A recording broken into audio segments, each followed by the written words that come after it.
Alrighty, everybody, welcome back to Culz Reviews.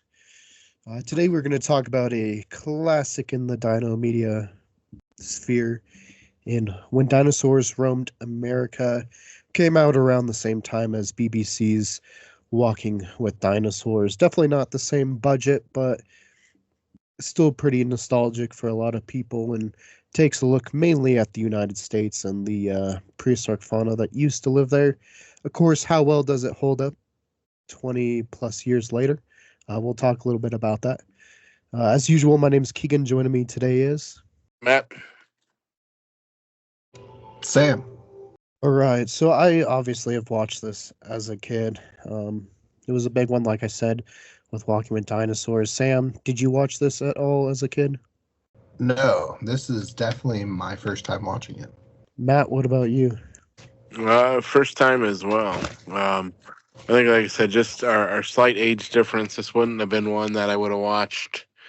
It would have been more towards my late teenage years, so probably wouldn't have been one on my list. Matt, last time we talked about, or one of the last times we talked about a famous person narrating. Who do we have narrating this episode, or this movie?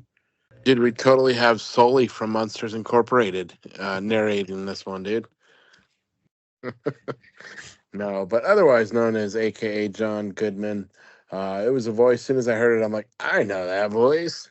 Kind of a fun little in-joke is when the Apatosaurus is on screen and he's like, here's Dino in the flesh, because who played Fred Flintstone in the live action? But Mr. Goodman himself. So, kind of neat. Just brings you back to the 90s nostalgia. Sam, what is something that you learned from this one watching tonight? I had something, but it's gone now. Well, while you're thinking, Matt, is there anything you learned watching this one? Not so much learned, but just seeing some of the different looking dinosaurs I don't think I had seen prior, and how interesting they looked. One that looked a lot more like our alligators today, or crocodiles, whatever you want to call them. Saw a lot more resemblance in them than I have in any other really dinosaur before. And there was one, it wasn't the pterodactyl, but there was another one towards the end that was a flying dinosaur that looked pretty creepy looking. The Quetzal? Yeah, the Quetzalcoatlus. Yeah, it's definitely one you want. Yeah, it might be meet the in real life. Quetzalcoatlus. At some point, we'll go to the Field Museum and we can stand next to the 18-foot tall Quetzal models they got, because those are intense looking. It's Yeah, we'll get to it a bit scary. Yeah, especially because so in this documentary they say Quetzals weren't very good at walking, but with more research and more time since this documentary came out, they were actually very good at walking on the ground. In fact, like Hatzegopteryx was mainly a land-based predator. And so, yeah, it would have just snatched us up. I mean, its bill was like 12 feet long. So, yeah, that would have been pretty terrifying to see in real life. It's fun to catch an ARK Survival Evolved, which I have talked about, but, well, it's a pain to catch an ARK, but it's fun to ride and use to attack things because it is very giant. And it's been getting more love as of late with Prehistoric Planet, Jurassic World, ARK, all featuring Quetzalcoatlus in pretty prominent scenes. It seems like Jurassic World Rebirth will have them as well. So we'll say, Matt, what did you think of the storytelling in this one? Because it's a little bit different than most that we've seen. It was different. I mean, I enjoyed it. It kind of broke down a story based off of region, or the city or state in which they were talking about. So, I mean, it was different. But like I said, it was easy to follow. I mean, I didn't mind it. Sam, how did you feel about the storytelling? Well, I'll go back to the first question first. So the thing that I learned in this one was that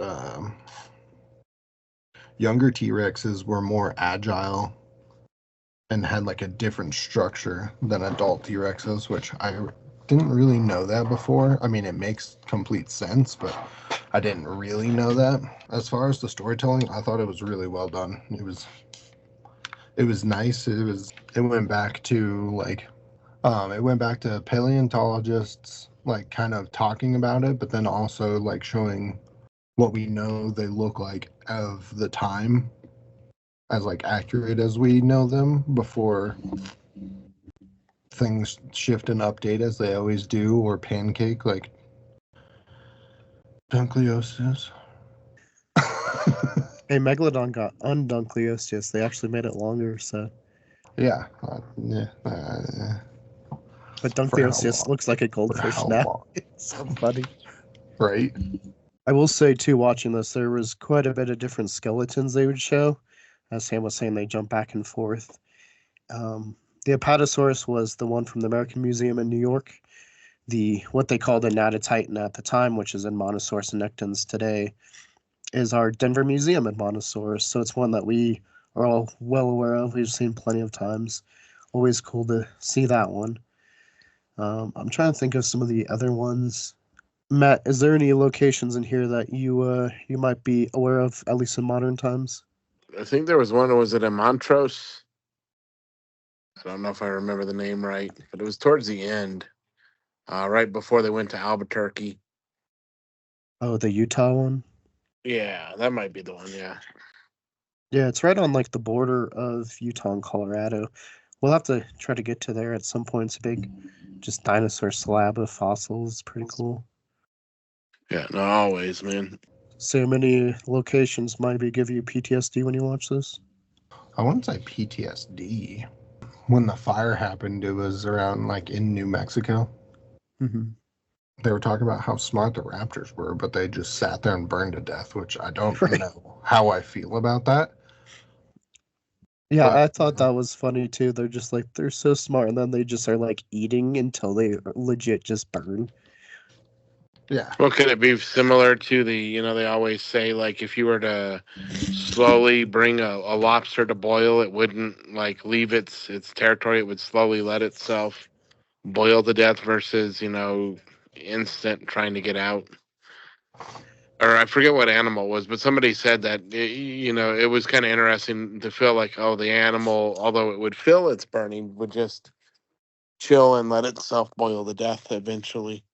I think it's the frog is the allegory. Could be the frog, yeah. Yeah, maybe. I just thought it, and then they're like, the raptors will become smart. I'm like, I sure hope they do, because they just like burn to death. Right. It's just Even, like food. Even the This food Nothronychus is are getting just like warm. This is running nice. away. Yeah, they're like, oh, this is like barbecue now. This is good. I did like the animation for when it caught on fire. It was just like, ah! I know when the Nothronychus caught on fire too, it's just like walking, and then next thing you know, it's just like fire up its neck, and you're just like, oh, geez, it got it too. Right. Well, and the dinosaur featured in that little segment in New Mexico, you guys maybe know because we may or may not have traveled to the Roswell UFO sign with a model of Zuniceratops, Mm-hmm. which I always thought was cool. I guess the big thing from that little segment in New Mexico is the raptors and the Silurosaurs, because in real life it would have been Suski tyrannus. It's something they do actually kind of mention in the documentary with the paleontologists, where they're like, we weren't sure if at first it was a raptor, then we realized it was a Silurosaur, and now we know it's a tyrannosauroid, Suski tyrannus. I just thought it was weird that the animators were like, what if we just put both in so we're right? Right. But yeah, as far as that, I mean, Nothronychus, Zuniceratops, Suski tyrannus, it's a fun little habitat. Is there any other dinosaurs you really enjoyed, Sam, from this one? Oh, yeah. The champion of the Giganotosaurus layer, the Therizinosaur, showed up and smacked a raptor, as the champion would. Yeah, it just like jumped out and it was just like, get out of here. It was just like, get out of here. It moves so slow, and then the raptor has gone like 30 feet, and you're like, that thing's just got beat up. Like, right. Yeah, I thought it killed it at first, but it didn't. Yeah, there's a couple times I'm like, I'm pretty sure, like when the Stratosaurus attacked the Stegosaurus, I'm like, I probably should be dead.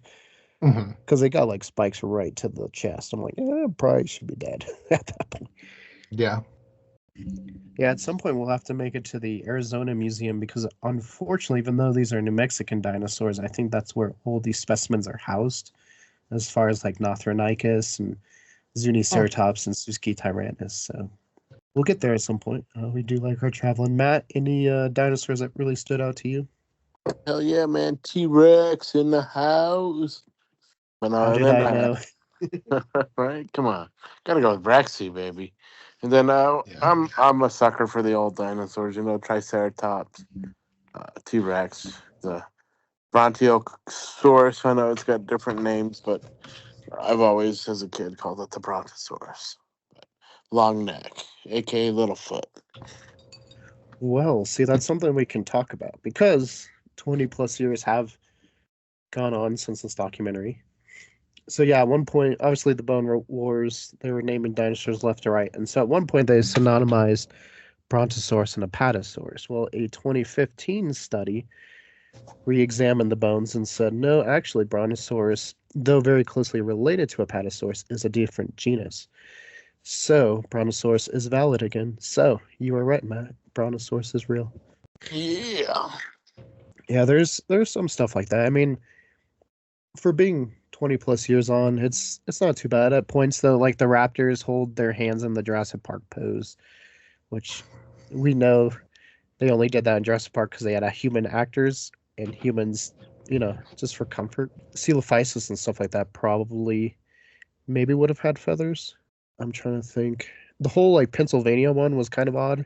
Maybe they're just trying to incorporate other states, but that whole fossil bed is like Arizona. So I'm not sure why they weren't just like Arizona instead of Pennsylvania, because that's where Dilophosaurus and stuff, which I really enjoyed. Dilophosaurus.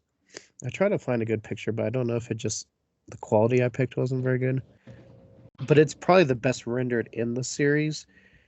Mm-hmm. That one did look really nice. Do you want to talk about it real quick, Sam? The Dilophosaurus. Yeah. Unfortunately, it doesn't have the frills on its neck like we think in Jurassic Park. It definitely has it more on the top. But they were one of the apex predators, the Rex of their time, and were going around fucking shit up until things got bigger. The prey got bigger and the predators got bigger. Yeah, and Dilophosaurus has always been a decently sized predator. As far as I think in Crichton's book, the original Jurassic Park book, it was about 20 feet long. I think in the movies, the only reason they downsized it is to not confuse people with the raptors. True. And so for some reason, they kept the raptors abnormally large, but like shrunk the Dilophosaurus. But yeah, recent studies show Dilophosaurus was actually more heavily built and more like a late Jurassic theropod. The Ceratosaurus is in here too, and much like many paleo documentaries, it just gets beat up by Allosaurus for some reason. It's like the constant punching bag for Allosaurus in like every paleo documentary. And I'm like, yes, we have evidence of like predators eating each other in droughts, but like they're not just like targeting each other all the time. It's just Ceratosaurus, just wrong place, wrong time. Yeah, but Ceratosaurus, the big ones were as big as like Big Al and Allosaurus jamatsoni that we've seen in Wyoming and stuff. So it's just always kind of funny. I do enjoy that they show Camarasaurus, like the Morrison Formation dinosaurs are a little bit different. Obviously, they got to show Stegosaurus and Allosaurus, but it's not just like Brachiosaurus and Diplodocus all the time. They've kind of switched in and out. And then at the end, they show Tyrannosaurus. And here they show them kind of like hunting in packs, which was a theory. I don't know if it's still out, but yeah, the young T-Rexes definitely looked vastly different. That's why you get Nano-Tyrannus people who think it was just a completely different dinosaur, but it's just a stage of ontogeny where they're growing up so they look different. Kind of like if you find a cassowary 70% grown, they don't have a crest. So you'd be like, oh, it's a different bird. But I'd say overall it holds up pretty well for being like 20 years old. It's still pretty good. I would agree. And they had Avasauruses, which I immediately thought of Journey to the Center of the Earth. Or was it that one? No. I think the hard thing too, though, is for these documentaries that are made, 20 years ago with the technology they were using, doesn't just hold up anymore to like it almost seemed like, the high def TV today just had a hard time really showing what was going on. A couple times I'm like, I have no idea what the hell's going on in this picture, because Yeah. I think it was, I don't want to say too clear, but you know what I'm saying? Like, where I think just technology is too advanced for that, where if I were maybe watching it on a tube TV, it would be like, oh, I can see everything. Mhm. It also might just be how we watched it tonight. If we watch it on like a high definition Blu-ray, maybe it'll look a little bit different. But yeah, there's definitely some of the CGI didn't hold up. The Triassic scenes, I would say, were super noticeable for me, especially like they're rooted on maybe even the Zuniceratops, just how they move, kind of like blocky and stuff. Yeah. Well, and then to see the size of some of the insects when a dinosaur would eat it, it's like, man, that insect is hanging out of the dinosaur's mouth. So either that means that's a really big bug or a really tiny dinosaur. I mean, they were really big bugs back then. It's what's inspired Jurassic World Dominion to put giant locusts in in this series. Yeah, no, that's kind of what I thought too. Because Coelophysis is decently big. We have a specimen in the Denver Museum, and Wyoming has one too. So we've seen them. They're decent. The one in our museum is an adult and a young eating like a lizard or something, or a vertebra or something like that. And then yeah, Centauris, I guess, is another one where it's had a convoluted history, where it's Megatnosaurus or another type of Coelophysis. So maybe at some point we'll just cover that in general, because it's more than we can cover in a short review. It's a long storied history. Sam, is there anything else you'd like to add to the review? I kind of enjoyed the ending where it was just like the meteor, and then it was just like a wall of fire, and then like a bunch of little asteroids coming down. Just made me think of Forgotten Kingdom. Yeah, I will say it's probably one of the better depictions of the meteor impact that I've seen in media, Mhm. where it just looks And like it hit hell in on New earth. Mexico, if I'm not mistaken, like a New Mexican river. Mexico. Oh, Mexico. It was Mexico. Yeah, that's right. Yeah. Yeah, it's right like on the coast. That'd be cool to go check out the meteorite. To the impact crater. Mm. Yeah. I think it's a couple miles wide. Mm-hmm. Oh, I don't doubt it. Well, I mean, it's kind of full circle. How long do we have until it happens again? Well, yeah, because if you look at it, the dinosaurs started at the end of the Triassic because of a meteorite strike, Mm-hmm. which killed off, I think, like 95% of life.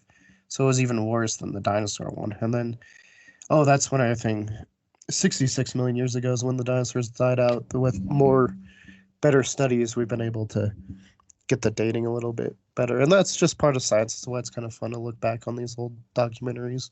The new ones now, they're all like 66 million years. So, Matt, what about you? Anything else you want to add? Well, I thought they, tried to throw a little bit of history in there when it's similar to what Sam was saying, but I think my meteorite explosion was more towards the beginning, when at first they were showing how, all Earth pretty much was attached and we were surrounded by water until we broke apart. But, um, that's still debatable. I need more evidence that, at one point we were all attached. Like I said, again, kind of nothing to do with the dinosaur part, but I was watching that going, what the hell? I will say, too, there's quite a few paleontologist people will probably recognize. Curry's in here, which we've talked about in the T-Rex episode. Karen Chin, who was the University of Colorado at one point we saw. And then Mr. Kirkland, who we've seen with Utah Raptor recently. But ratings recommendations, Sam. I'd rate it an 8.5, and I would recommend it. It is an older thing, and there has been some updates since then, but like it's still actually pretty decent. Like, there are iffy parts, but there's a lot of parts that are, I mean, still kind of hold true to an extent. But I would definitely recommend it. Well, I'm going to go with a solid 8.25. I'm going to give it a quarter. Like Sam, I recommend it. Again, it was interesting. I like the way they kind of broke it down. And did their narration. And of course, John Goodman's a good narrator. It was a voice that kind of keeps you going with it. Sometimes you never know where, it's a really good show, but the narration sucks, or, it's a really crappy show and the narration's amazing. This one, it was informal and easy to follow. Yeah, and I'll probably talk out of nostalgia, but I give it an 8 out of 10. Yeah, I probably pointed out a ton of things that have changed since then, but I think as far as storytelling goes and just like looking back in history of paleontology, it's a good little watch. It's definitely held up better than some more recent ones we've watched as well. I'd have to second him on that one. Going into when BBC re-releases or reboots Walking with Dinosaurs, maybe we'll do reviews of each 6 of those episodes and talk about them leading up to the new one, and then we'll review that as well this year, as well as Jurassic World Rebirth comes out. So plenty more dinosaurs coming out. This is in February, so as you know, we've been doing dinosaur each month, so just keep an eye out for that. Sam, do you want to do the outro? If you want to see more from Culz Paranormal, click the link to the right over here. If you want to see more about dinosaurs, click that link over to the left. And don't forget to give us a like and subscribe. And switch your notification bell from personalized to all if you want to be notified on all of the upcoming videos. And let us know if there's a documentary we should watch and review. Tell us in the comments below.